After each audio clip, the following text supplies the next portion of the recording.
Welcome back inside the Now Morning Show. Today is career day, and I don't know if you got a glimpse just now, but my guest on set is Echo. Believe it or not. Yeah, you look wrong, huh? And I also have on set with me, in a minor capacity, ladies and gentlemen, Mr. Aaron Thomas. He's the breeder and trainer at one of the breeders and trainers. I am the breeder. The breeder and trainer at Het Vangaart Rottweilers. Good morning to you, Aaron. Good morning, Rawkus. Thanks for being here. Well, thanks for coming and for bringing Echo on to the show this morning. And I mean, we're talking careers today, right? So I want to start off with that aspect of things. In terms of you being a breeder and a trainer, what does that involve? How did you get into it? How lucrative is it? Okay, that's a very good question because you'll get a lot of different responses. First part of it, how did I get into training? I had a passion for dogs ever since I was small, growing up, and so you would watch certain TV shows and see like dogs performing tricks and acting and everything, and I was always interested to find out how they would do those things. So when I first started, I started off with Rottweilers in 2003, and since then I've had a lot of dogs, and I took I guess what they call a path towards training, where I started off as everybody else, hiring a trainer who would come home by me and train my dogs. I learned a lot from that trainer. That guy, his name is Mark Wingasson. He's a very well-known trainer in the country. And then from that, because of my yard space, I needed to do training outside of the premises. Right. So there's a field up in Maracas Valley. All right, that's a private field that's owned by Roger Barkley, and it's also the home for the Universal Schützen Club of Trinidad and Tobago. Okay. So in going up there, I was introduced to Roger and the guys, and they invited me to join the club because they saw my passion with my dogs. Right. And that's when I really started to understand the philosophy of dog training. All right. So to be a trainer, you need to understand dog behavior, canine behavior. And that's something that I personally have lots of questions about, because I don't know how. I mean, I've never met an animal psychologist that we can sit down and study the behavior of dogs and what makes them tick. But I assume as somebody who's training dogs, you have to figure that out along the way. So in terms of like, let's start with Rottweilers, or maybe just dogs in general. How do you determine what is a dangerous dog from what is not? What people don't realize is that any dog could become a dangerous dog. They're not, dangerous dogs are not breed specific. Okay. And that's where the conversation needs to head in the country. So you're saying that a Caribbean Shepherd, aka a Potong, can be a dangerous could dog. also be as dangerous as a pit bull? Correct.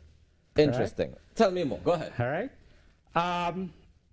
Even a Chihuahua could be dangerous. Right.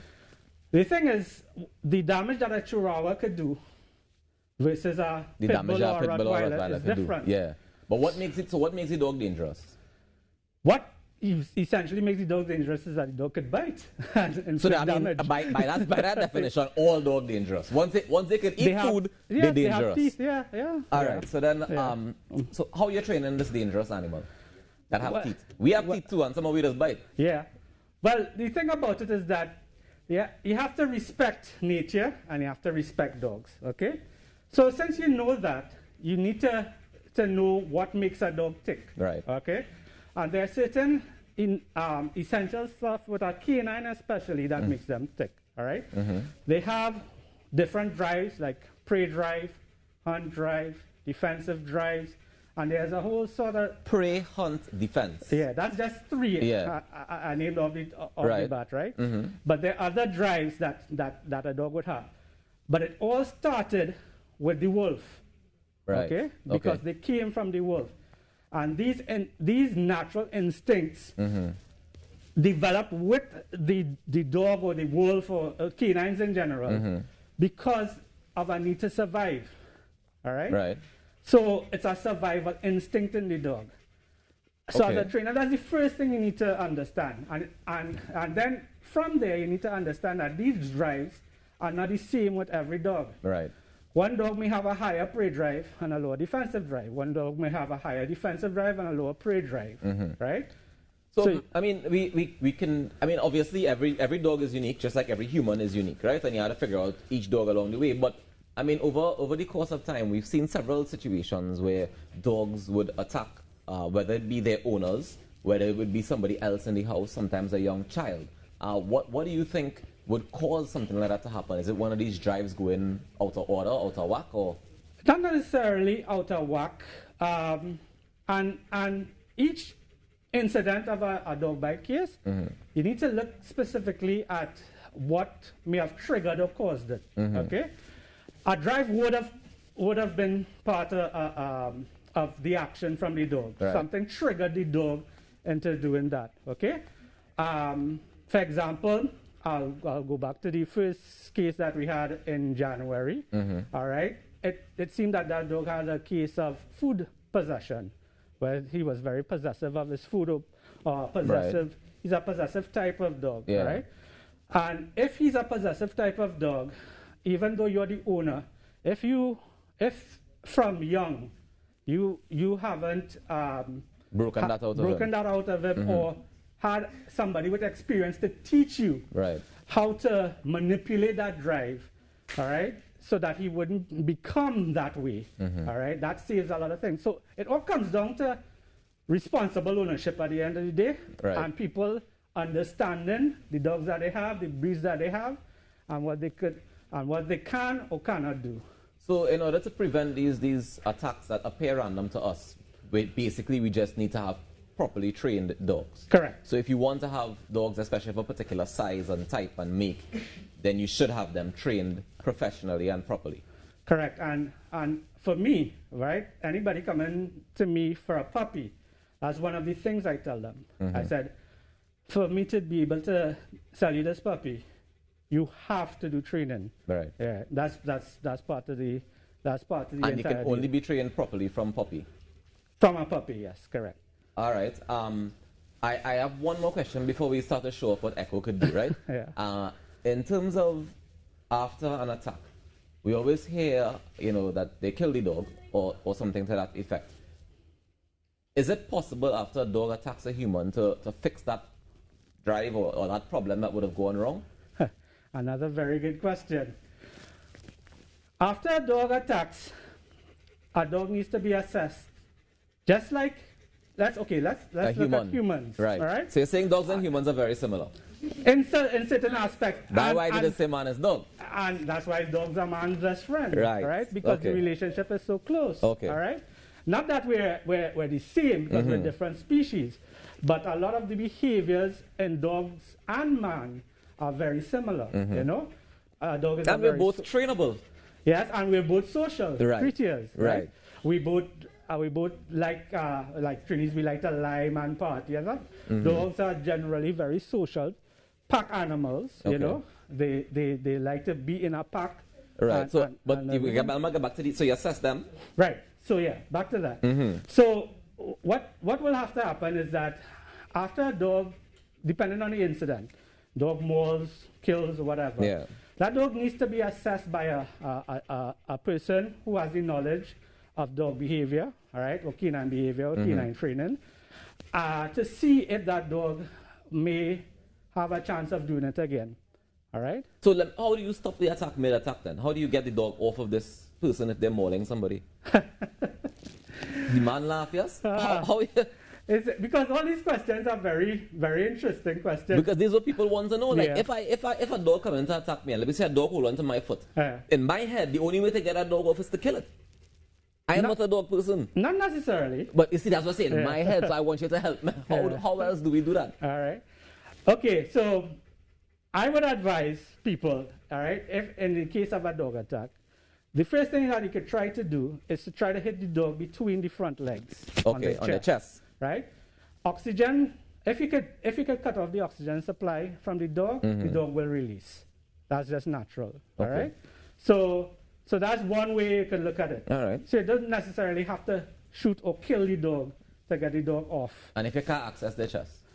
If they're on top of you and you can't access their chest? Well, then you have to do what you need to do. You have to do what you need to do. All right. Let me just scare Echo. Echo, we're not doing you nothing. Yeah. All right. Echo is going to let me see what you were saying that you can train the dogs. I know Echo is a special dog because he's been on TV. He's basically a superstar we have on set here, guys. But how do we show me some of the things that you've trained Echo to do? Like how do you get him in that control, and what do you do? All right. So we go back to drives, right? Right. So I've used Echo's drive for food. So it's one of the most basic things and easiest thing to train a dog. So we'll start with food. Right. Here. All right, let me come so you can see the camera better. All right. Now Echo is much more advanced than a lot of other dogs, right? He's also much bigger than all other dogs. Yeah. That's a whole other conversation. So,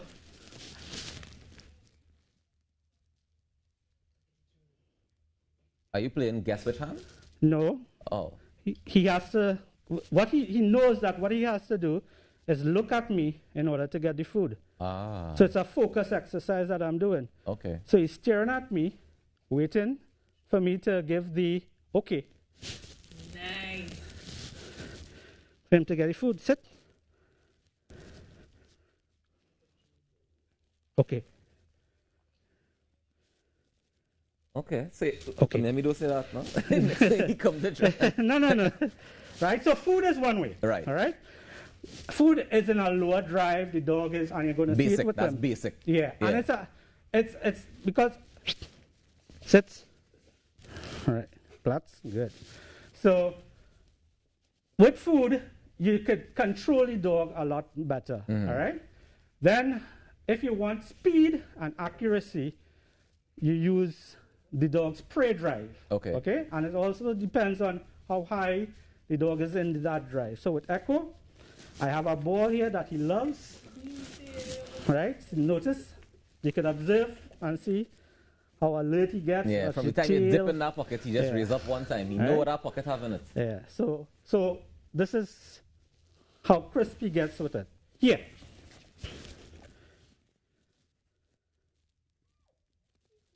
Foos. Good. Foos. Foos. Foos. Foos. Good. Plats. Sits. Plats. Yeah. Sits. Plats. Sits. Oh, they realize that Plats. Echo is bilingual, right? Sits. I didn't know what Plats. language this is anymore. It's Okay. German. If Echo take a trip to Germany, you get all kind of instructions. He wouldn't know what to do with himself. All right. And just for everybody to see, all right. Now he's going to be basically doing this exercise in what we call play and fun. House? You said play and fun. Yeah.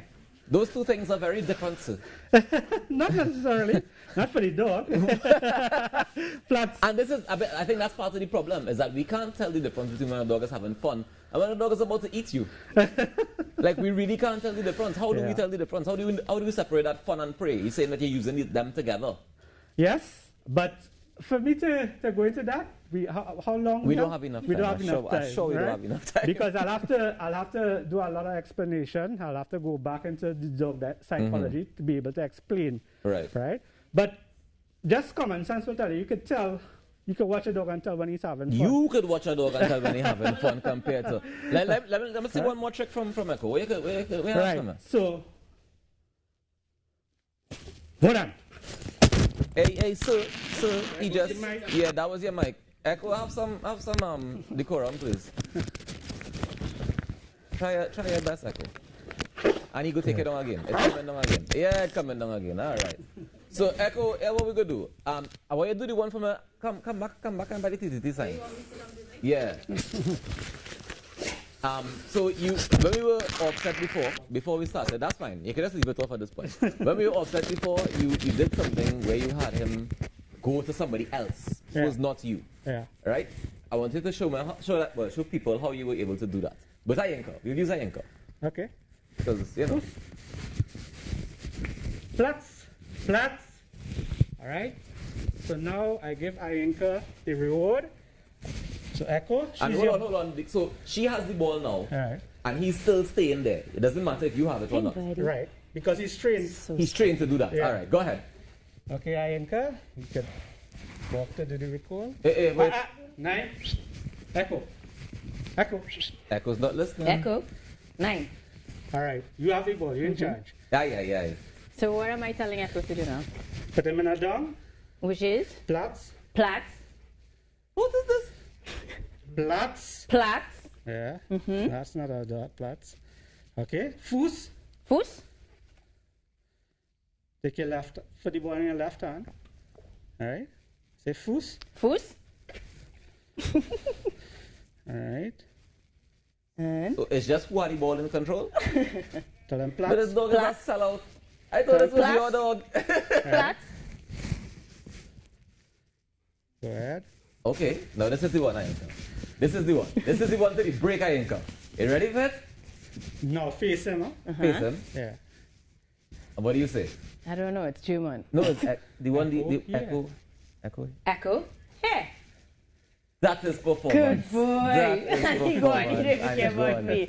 My Ladies boy. and gentlemen, I want to thank you so much, Aaron, for joining us this morning and sharing some of this info. problem. Hopefully, we can have a more in-depth conversation about, what makes dogs Good sick and how we can prevent future incidents of, unfortunate circumstances like what happened earlier this week. But I thank you so much for joining us and sharing this morning. Breeder and trainer at the Het Vangaart Rottweilers, Aaron Thomas, and of course, Echo, who's now Ayenka's best friend. Ayenka, hope you know your dog's seeing this at home too, right? Yeah, my Good. dogs are going to be mad at Lovely. me. They're going to be extremely jealous. Let's take a quick break and come back with more inside the Echo's Now bigger Morning than Show. me, Stay though. tuned.